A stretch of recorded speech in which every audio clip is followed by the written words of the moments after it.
A nice practical for students to see the point of potential divider circuits is to build an alarm which gets triggered by covering up an LDR, as is being demonstrated here.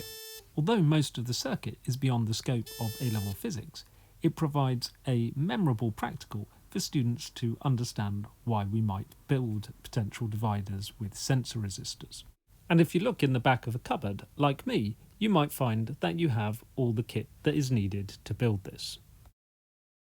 The first thing to do is to adjust the variable resistor until the buzzer sounds, and then to reduce the resistance till it just stops sounding again. This means that the potential difference across the LDR is now just below 0.6 volts, and so the base of the transistor is just below 0.6 volts, so no current flows through the relay and the buzzer doesn't sound.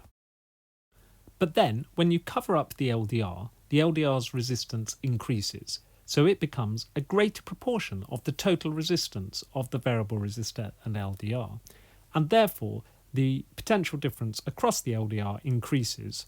So the potential difference at the base of the transistor is larger than 0.6 volts, so current starts to flow through the transistor and through the relay, which closes the relay switch and turns on the buzzer.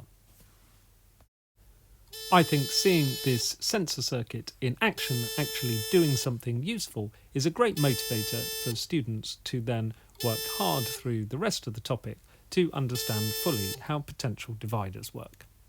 Anyway, I hope you found this video interesting.